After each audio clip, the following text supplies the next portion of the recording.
Hello friend, आपका जे study classes में स्वागत है।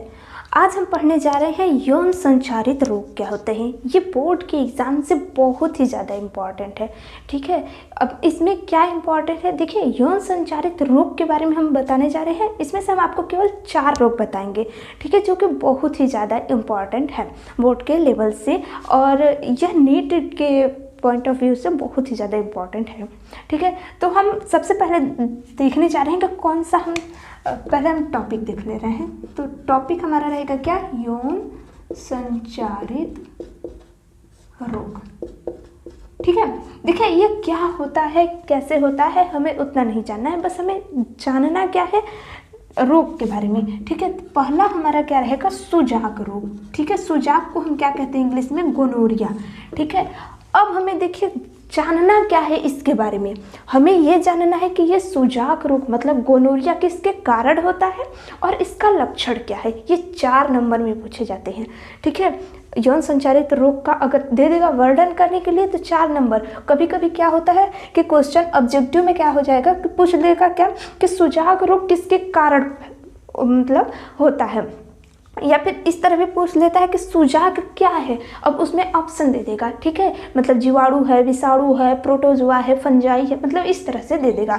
ठीक है, ठीक है, तो देखिए ये जो सुजाक है कि ये किसके कारण फैलता है, तो हम आपको बताने जा रहे हैं कि यौन संचारित रोग में हम आपको बताएंगे 2 जीवाणु 2 विषाणु। ठीक है, तो ये जो सुजाक है मतलब नाइज गोनोरिया इसे हम कहते हैं। ठीक है, गोनोरिया। ठीक है, गोनोरिया कहते हैं। ठीक है, तो यह क्या है, यह जीवाणु जनित रोग है। ठीक है, मतलब ये बैक्टीरिया के कारण फैलता है। अब कौन से बैक्टीरिया, देखिए बैक्टीरिया तो बहुत से होते हैं। ठीक है, बैक्टीरिया का प्रकार अगर देखा जाए, टाइप ऑफ बैक्टीरिया, ये जो जीवाणु हैं कई प्रकार के होते हैं। ठीक है, अगर कोशिका भित्ति जो सेल वॉल है उसके आधार पर देखेंगे तो वो दूसरा मतलब ग्राम पॉजिटिव ग्राम निगेटिव में बट जाते हैं। अगर हम उसके प्रकार में जाए तो ये 4 प्रकार के होते हैं। अब आप पूछेंगे कौन कौन से, तो हमें नहीं पढ़ना है क्योंकि हमें ये सब 11th में पढ़ना था।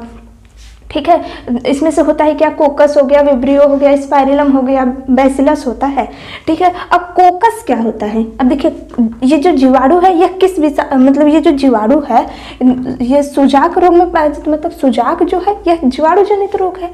तो यह किसके कारण फैलता है, तो जीवाणु के कारण। तो कौन से जीवाणु, तो जीवाणु में आता है कोकस। देखिए कोकस ऐसा होता है। ठीक है, अब बैसिलस पूछेगा तो रॉड शेप में होता है। फिर उसके बाद आता है विब्रियो, विब्रियो जो है कॉमा शेप में आता है। ठीक है, अगर आप पूछेंगे तो स्पाइरलम इस साइड मतलब इस तरह से पाया जाता है। ठीक है, तो ये जो सुजाक रोग है यह किसके कारण फैलता है, इन कोकस के कारण। ठीक है, देखिए एक रहता है तो हम इसे कहते हैं कोकस, अगर 2 आ जाए तो हम कहते हैं क्या, इसे डिप्लोकोकस। अगर इसी तरह से बंच इसका बन जाए मतलब कोकस का अगर गुच्छा बन जाए, ठीक है, बंच का अर्थ हुआ गुच्छा। ठीक है, इस तरह से बन जाता है तो हम इसे कहते हैं स्ट्रेप्टोकोकस। ठीक है, हम लोग को इतना डिटेल में नहीं जानना है, हम ये बता रहे हैं कि ये जो सुजाक है यह किसके कारण फैलता है, तो यह जीवाणु जनित रोग है। अब इस जीवाणु में यह डिप्लोकोकस जीवाणु के कारण फैलता है। ठीक है, अब हम जीवाणु में बताए हैं, अब यह किस कारण से फैलता है, तो यह जो है सुजाक रोग, अब इसका कारक देख लिया जाए किस कारक से, तो यह नाइजेरिया गोनोरिया के कारण फैलता है। ठीक है, नाइजेरिया इंग्लिश में हिंदी में लिखते हैं नाइजेरिया, इंग्लिश में लिखते हैं नाइजेरिया। ठीक है, नाइजेरिया गोनोरिया के कारण फैलता है। ठीक है, तो ये पॉइंट इंपॉर्टेंट है, याद रखिएगा कि सुजाक क्या है, सुजाक एक जीवाणु जनित रोग होता है। किस कारण से फैलता है, तो यह नाइजेरिया गोनोरिया के कारण फैलता है। इसमें क्या होता है, अब इसका लक्षण मतलब सिम्टम्स इसका देखना होगा। इसका क्या है सिम्टम्स, देखिए जब आपको मतलब किसी भी, यह ज़्यादातर मेल में पाया जाता है रोग। ठीक है, मेल और फीमेल दोनों में होता है, लेकिन ज़्यादातर की बात की जाए तो यह मेल में पाया जाता है। ठीक है, पुरुष में पाया जाता है। इसका लक्षण क्या होता है, जब इसमें क्या होता है कि मूत्र त्याग किया जाता है तो उसमें क्या होता है, जलन उत्पन्न होता है। बस इसका लक्षण यही है।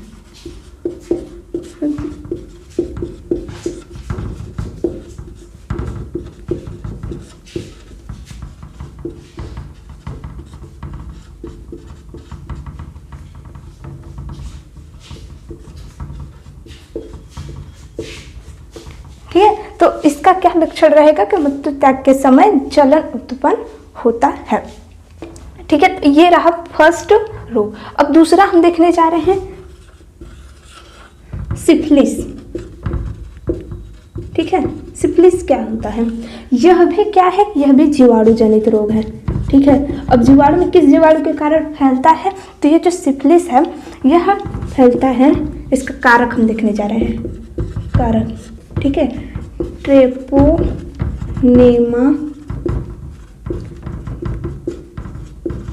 पैलिडम।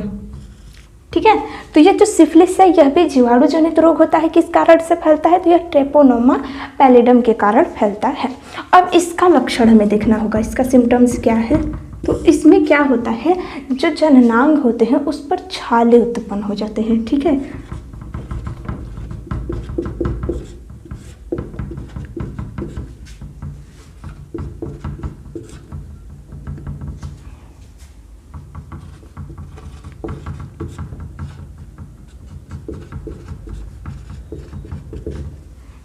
ठीक है, तो इसमें क्या हुआ, देखिए इसमें क्या होता है कि जननांग पर छाले बन जाते हैं। और दूसरा क्या है, मूत्र त्याग के जब हम मतलब इसमें क्या होता है कि मूत्र त्याग किया जाता है उसमें भयंकर पीड़ा उत्पन्न होता है। ठीक है, मूत्र त्याग के समय जलन लिखते हैं। ठीक है, जलन उत्पन्न होना, बस ये इंपॉर्टेंट है। क्या सुजाक रोग किसके कारण फैलता है? बस यहीं पर याद कर लीजिए, 4 नंबर में पूछता है। आप इतना भी लिख देंगे तो आपका 1 नंबर भी नहीं कटेगा। अभी 2 रोग बताएं, 2 और। बस हमने क्या बताया, सुजाक रोग किसके कारण फैलता है, मतलब गोनोरिया किसके कारण फैलता है? नाइजीरिया गोनोरिया के कारण फैलता है। ठीक है, यह जीवाणु जनित है या विषाणु जनित? तो यह जीवाणु जनित रोग है। इसका लक्षण क्या है? मूत्र त्याग के समय क्या होता है? जलन उत्पन्न होता है। सॉरी, यहाँ पर जलन नहीं रहेगा।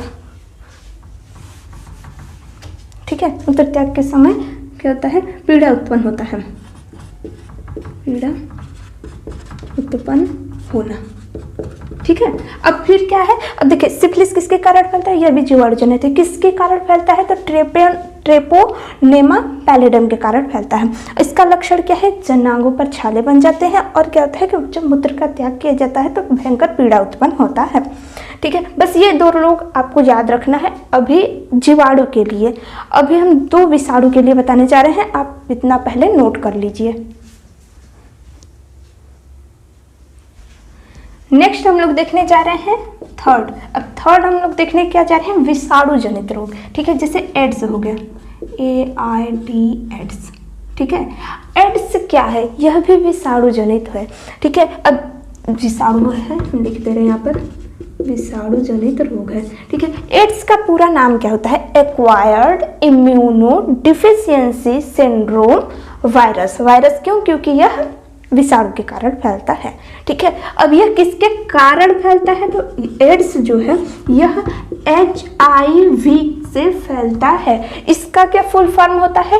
Human immuno deficiency syndrome virus. ठीक है, अब इसमें डी नहीं आता है, फिर भी इसका फुल फॉर्म जब लिखते हैं तो लिखते क्या? Human immuno deficiency syndrome virus.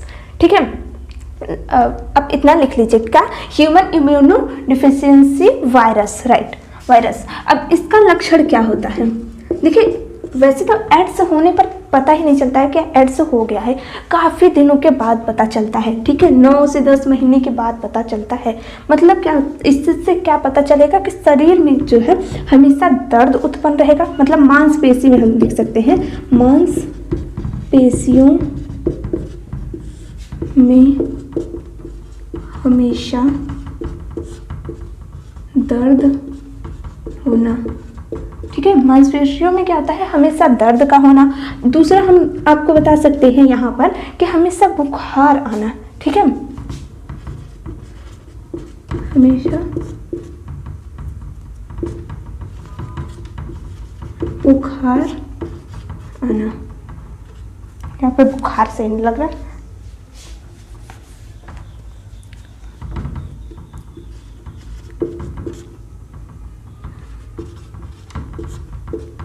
ठीक है, यहाँ पर ये सही है। देखिए एड्स किसके कारण फैलता है, एड्स क्या है, एक विषाणु जनित रोग है, ठीक है। किस विषाणु के कारण फैलता है, तो HIV के कारण फैलता है। लक्षण क्या है, मांसपेशियों में हमेशा दर्द रहता है और शरीर में क्या होगा, हमेशा ज्वर बना रहता है, ठीक है, फीवर होता है। फोर्थ क्या है, हिपेटाइटिस, ठीक है,